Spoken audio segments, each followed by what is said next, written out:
Tous les ans en octobre, les habitants du vieux bourg de Tradrouk au Tibet se rassemblent près de la rivière Yarlung, puis s'y baignent. Il s'agit d'une coutume qui se transmet depuis 1000 ans. Pour les gens d'ici, c'est à cette époque de l'année que l'eau de la rivière est la plus limpide.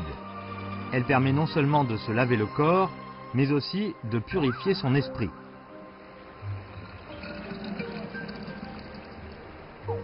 La rivière Yarlung prend sa source dans les montagnes de l'Himalaya. Il s'agit pour les Tibétains d'une rivière sacrée. Cette large rivière qui traverse le bourg de Tradrouk ne fait que 68 km de long au total, avant de se jeter finalement dans le Brahmapoutre. Les eaux de la rivière coulent toute l'année et elles ne font pas que nourrir le sol et toutes les espèces de la région, elles véhiculent aussi une civilisation très ancienne. Et c'est la raison pour laquelle le bassin de la rivière Yarlung est considéré comme le berceau du peuple tibétain.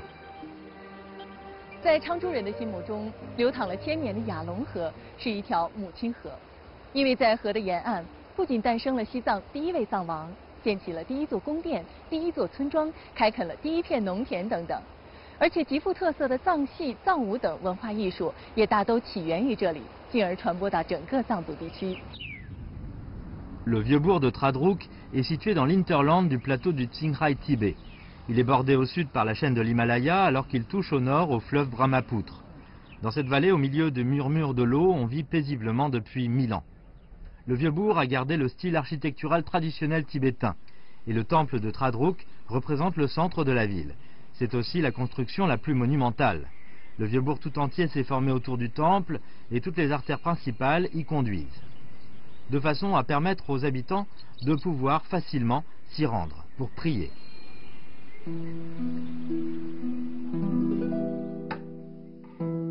Tous les jours, les gens d'ici se lèvent très tôt, à l'aube.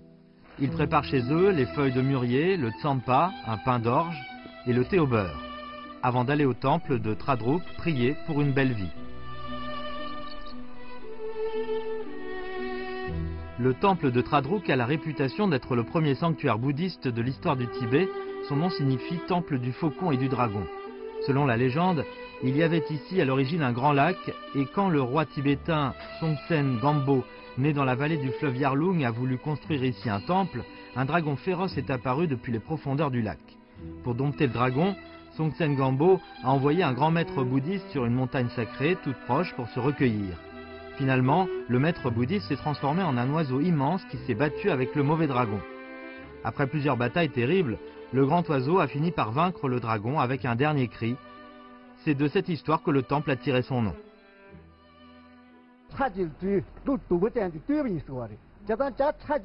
建筑的叫啥？成都广播是个，俺广播的成都是个，但是弄不到刚刚起诉成都装作些，成都真这个，我别名呀装作套真这下不的。 Après la construction du sanctuaire, le temple est devenu le palais d'hiver de Songtsen Gampo et de la princesse Wenchang.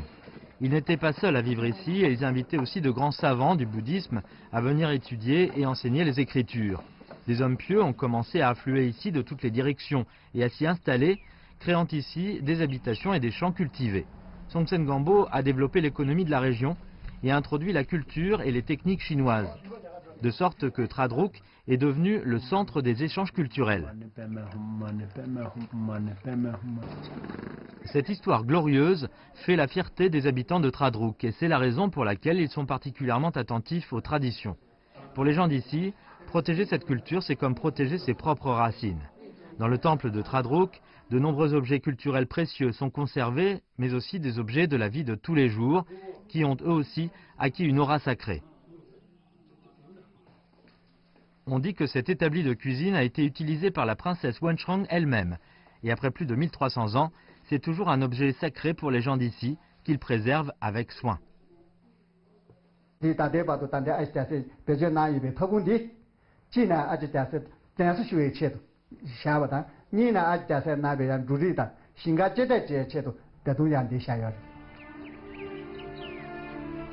la princesse est arrivée au Tibet, elle a pris avec elle toutes sortes de trésors et de livres, les a introduits au Tibet des techniques chinoises comme le tissage et le brassage de l'alcool. Mais la chose la plus précieuse qu'elle a transmise au Tibet, ce sont toutes sortes de graines et de céréales. Une fois, alors que la princesse Wenchang passait le long de la vallée du fleuve, elle s'est aperçue que malgré la terre grasse de la région, la production de céréales était très faible. Elle a alors décidé d'offrir aux habitants de la région les céréales qu'elle avait apportées et leur a même appris à les faire pousser. Avec l'amélioration des rendements, la vie dans la région est devenue de plus en plus aisée et les gens ont fini par oublier le goût amer de la misère. Et certains ont même fini par ne plus avoir le même respect pour la terre. La princesse a alors rassemblé tous les habitants près de cet établi pour leur raconter une histoire. Jadis, il y avait une famille dont les récoltes étaient toujours abondantes. Et pourtant, le chef de famille n'était pas content. Il se disait que pendant des années, il lui faudrait encore travailler dans les champs, que le travail de la terre était pénible, sans intérêt, et se sentait agité. Alors il a fait ses comptes, et il s'est dit qu'il pouvait aussi bien vendre sa terre et partir voyager et s'amuser de par le monde.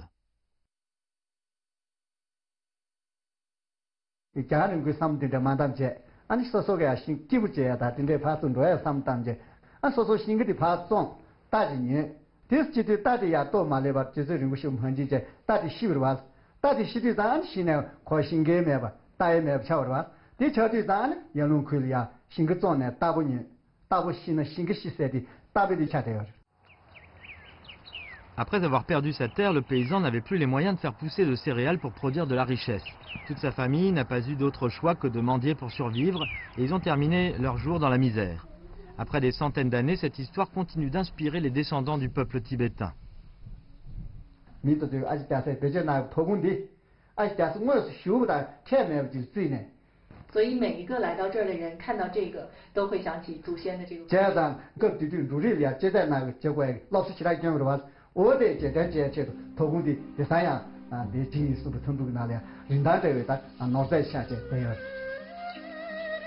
Les habitants de Tradrouk ont grandi en écoutant ces histoires et ont appris à chérir tout ce qu'ils possèdent, que ce soit un simple grain de riz, une pousse, un bol d'eau ou une poignée de terre. Chaque chose a un rôle à jouer. Pour eux, toutes ces choses sont des trésors laissés par leurs ancêtres, des cadeaux du ciel. 昌州人对祖先的遗产格外珍惜，当年先祖开垦的第一块农田被完整的保留了下来。每年春天都会有很多人来到这里朝拜，体会着先祖当年播种下第一颗种子时的美好愿望。在昌州人看来，土地不仅是生存的根本，更是他们的精神家园。 Aux alentours du Vieux-Bourg, il y a près de 200 hectares de bonne terre. Ici, on sème au printemps, on fait pousser en été, on récolte en automne et on stocke en hiver. Génération après génération, les habitants de Tradrouk se transmettent cette vie riche. Au IIe siècle avant notre ère, le premier roi du Tibet de l'histoire, Nyatri Tsempo, est né dans la vallée de la rivière Yarlung. Et beaucoup de ses sujets sont venus le suivre ici, et ont construit pour lui un palais.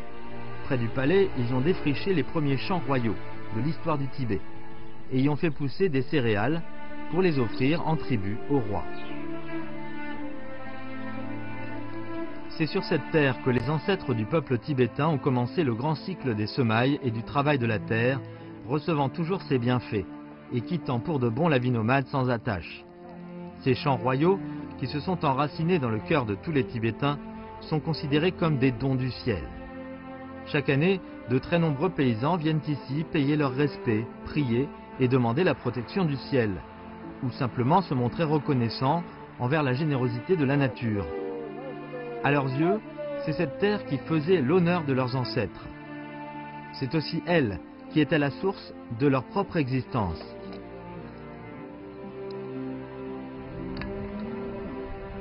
Kelsang Wangyai est le propriétaire de ces premiers champs royaux du Tibet. Cela fait d'innombrables générations que ses ancêtres travaillent ici la terre. Depuis une quinzaine d'années, avec le développement du tourisme au Tibet, ce ne sont plus seulement de nombreux Tibétains qui viennent ici prier. Il y a désormais aussi des étrangers à la région attirés par la réputation du lieu. Kelsang Wangyai a alors considéré l'idée d'utiliser cette terre pour gagner un peu plus d'argent.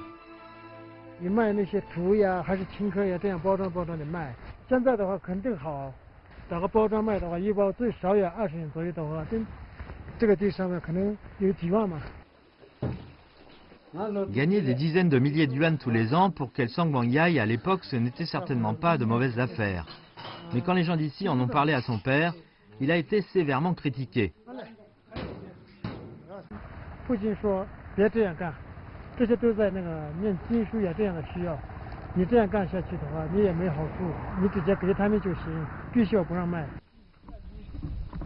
Pour le père de Kelsang, cette terre ne leur appartient pas seulement à eux, c'est l'héritage de tout le peuple tibétain. Si on essaye de s'approprier cette terre pour la vendre, on ne fait que détruire la culture de son peuple. Les racines des paysans sont dans la terre et il ne faut pas seulement préserver ces champs que les ancêtres des Tibétains font fructifier depuis tant de générations. Il faut aussi protéger l'espoir qu'ils ont fait naître en plantant leurs premières graines.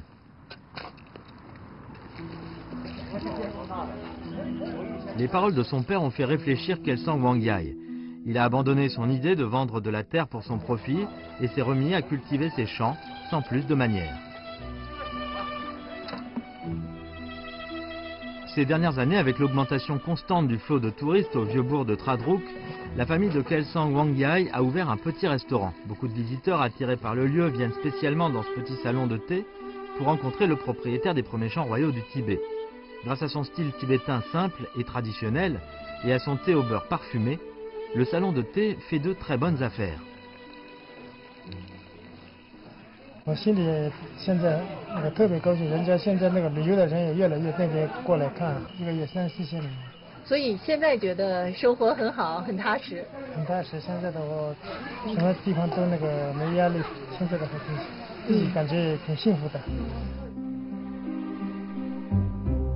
En préservant l'héritage de leurs ancêtres, les habitants de Tradruk n'obtiennent pas seulement de la richesse matérielle, mais aussi une satisfaction morale.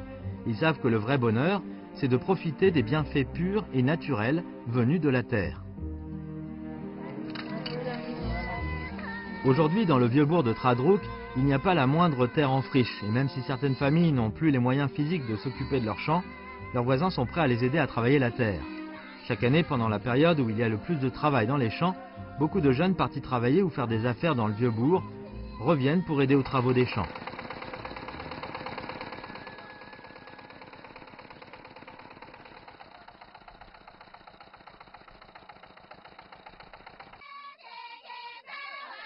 Les bienfaits de la terre permettent d'élever ce peuple sur les hauts plateaux enneigés.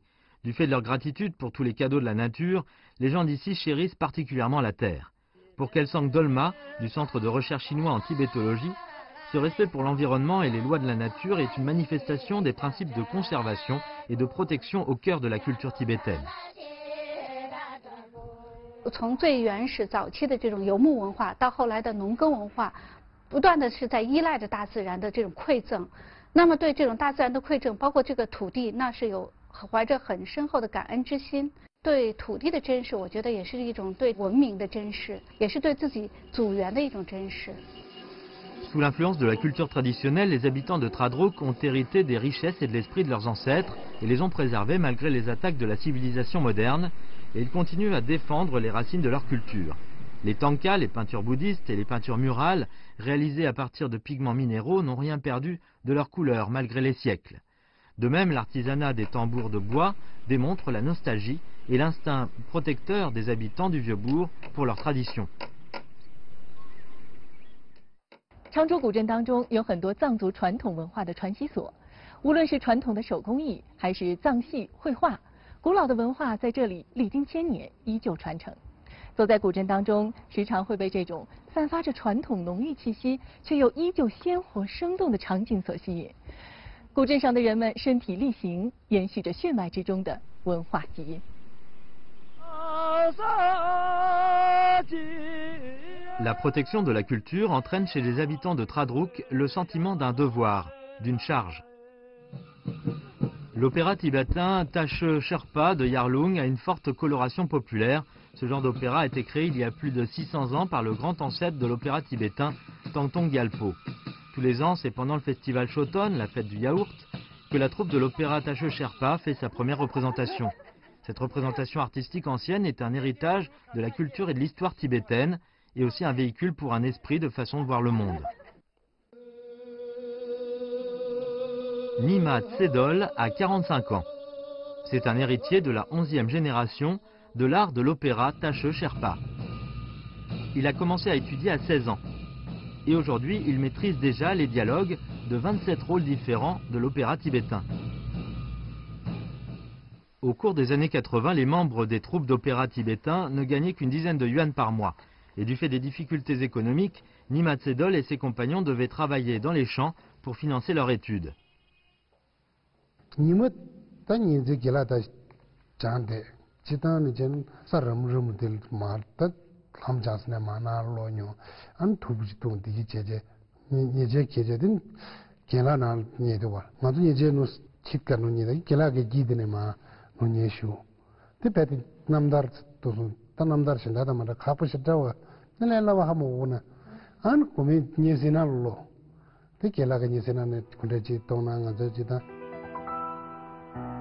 Le maître de Nima Tsedol, Pema Tondoup, avait à l'époque plus de 70 ans et pour transmettre son savoir, il travaillait nuit et jour comme ses étudiants.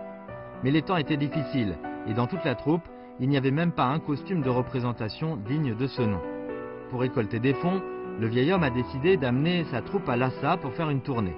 Mais les obstacles qu'ils ont rencontrés sur la route défient l'imagination.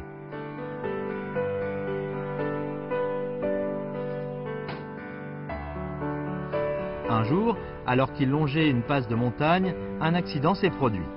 Les freins du tracteur sur lequel la troupe voyageait n'ont pas fonctionné. Et le tracteur s'est renversé au sol.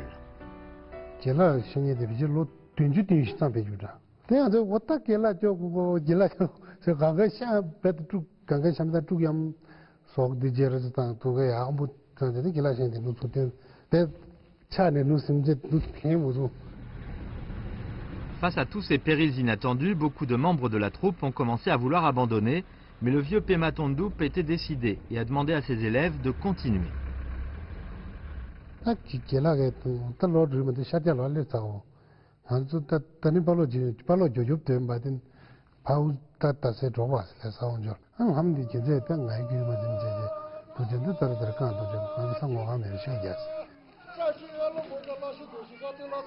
Ce discours simple et franc a redonné du courage à la jeune troupe et ils ont continué leur voyage à la suite de leur maître. Après avoir voyagé 12 jours entiers, la troupe est finalement arrivée à Lhasa. Quand ils ont commencé leur représentation, la scène était vraiment émouvante.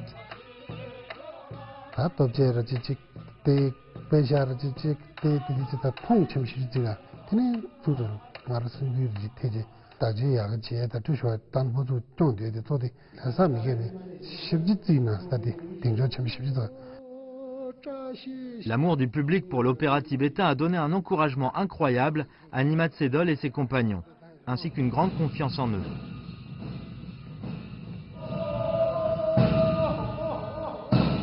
Après plus de 20 ans de développement, non seulement la troupe d'opéra Tache Sherpa a son propre espace de transmission, mais cet opéra a été choisi comme patrimoine culturel immatériel national.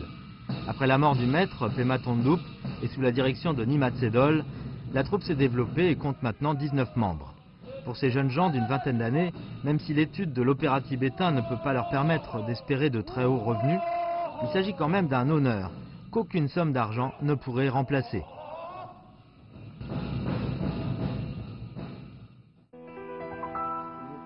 Pendant près de 15 ans, les jeunes membres de la troupe ont dû supporter la pauvreté et l'isolement pour continuer à faire vivre la culture de leurs ancêtres. Mais grâce à leur enthousiasme et leur amour de la culture, le mode de vie traditionnel a été préservé pour les habitants de Tradrouk. Et les gens ne poursuivent pas sans frein les biens matériels. Ils gardent le cœur tranquille et paisible. Ici, la vie est routinière, mais heureuse et sereine. 在这片神奇的土地上，人们对于生命本身有着深刻的理解。在藏族的传统文化里，既有对神圣生命的尊崇，又有对顽强生命力的歌颂。在这种文化潜移默化的影响下，这里的人们热爱生命，珍惜时光，即使遇到困境，也能够坚强面对，把它当作一种人生的财富。在昌珠人心中，保有一份对生活的乐观和信念，就是守护住了生命之源。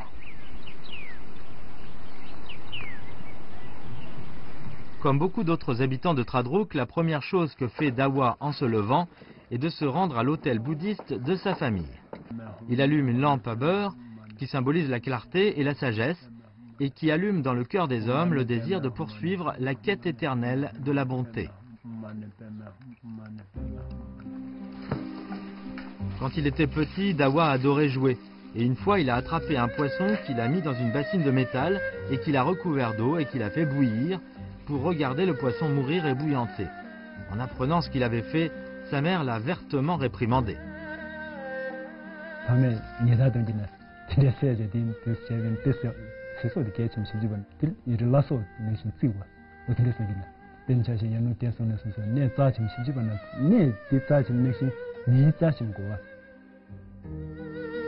Les parents de Dawa lui ont fait comprendre que la vie était un cadeau du ciel, que c'était le bienfait le plus précieux et qu'on devait traiter avec compassion toute forme de vie.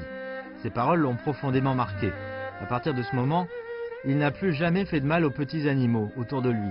Et parfois, quand il voit un petit oiseau blessé sur la route, il le ramène même chez lui pour le remettre sur pied. Désormais, son cœur est plein de respect pour la vie. L'été de ses 20 ans, alors que Dawa travaillait dans les champs, il a vu un tracteur qui repartait en marche arrière après avoir fini de retourner la terre d'un champ. Près de là, un enfant était en train de jouer, mais le conducteur du tracteur ne l'avait visiblement pas remarqué. Devant Dawa, le tracteur était sur le point d'atteindre l'endroit où jouait l'enfant. Alors sans hésiter une seconde, il s'est précipité en avant.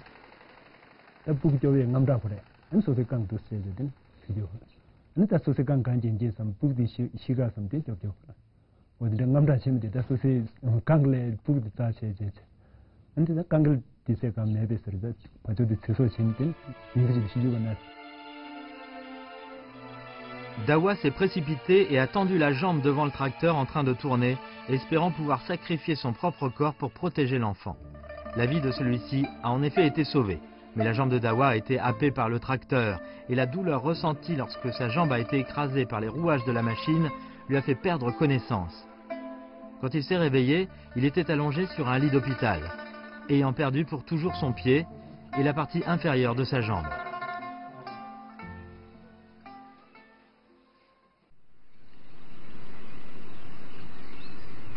Pour les gens de Tradrouk, la vie est plus importante que tout. Même s'il a perdu une jambe, Dawa était tout de même heureux d'avoir pu sauver la vie d'un enfant. Pour lui, sa mission sur Terre est de protéger toute forme de vie. Après avoir récupéré, Dawa n'a pas abandonné son attitude face à la vie et il est parti au temple étudier les techniques de peinture de tanka et le métier de tailleur.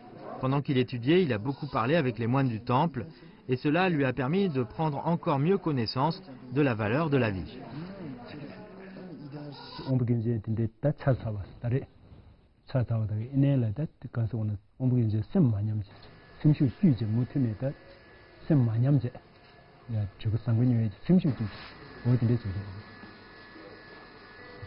Depuis plus de 30 ans, Malgré la perte d'une partie de sa jambe, Dawa est non seulement capable de subvenir à ses propres besoins, mais il a aussi ouvert une coopérative avec le soutien du gouvernement local.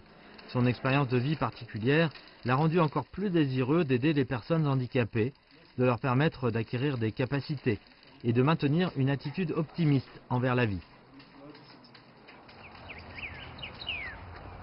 Dans le vieux bourg de Goujen, sous l'influence de la culture religieuse traditionnelle, la plupart des gens sont comme Dawa. Pour eux, toute vie est simplement une vie, celle d'autrui comme la sienne. La vie n'a de valeur que si elle est dédiée à un idéal. Et c'est de cette façon que la vie acquiert sa signification.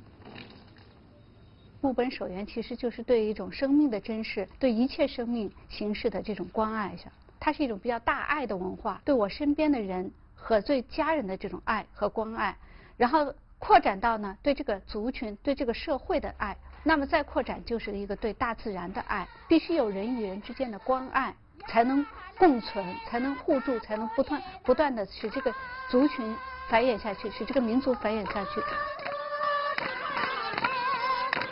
Lorsque les travaux des champs sont terminés, les habitants du Vieux-Bourg viennent d'eux-mêmes au temple pour travailler volontairement. Ils dansent, chantent, battent le sol pour l'affermir et le solidifier.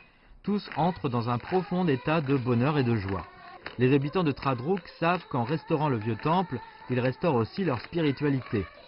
Depuis des centaines d'années, ils préservent leurs terres et leurs racines, préservent la source de leur culture populaire traditionnelle, et continue de se transmettre un amour universel de la vie. Les histoires touchantes de chacun de ces habitants des hauts plateaux enneigés, pleines de chaleur, apportent encore plus de beauté à ce vieux bourg millénaire. Et elles transmettent une gloire qui continuera à inspirer les générations futures.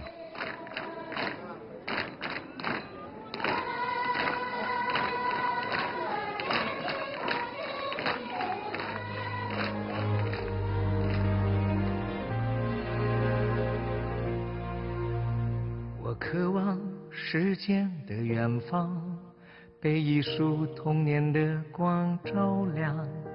那清晨许下的愿望，是回家的芬芳。我怀念旧日的时光，为一棵青春的树徜徉。那午后穿过的小巷，是出发的地方。我向往春天的暖阳，随一阵风温柔的荡漾。那梦中拥有的力量，是日出的东方。在时间的远方，我看见妈妈的目光，像冬日最美的斜阳，它温暖了我的天堂。在时间的远方，我看见孩子的成长，在心中最软的地方，它呵护了我。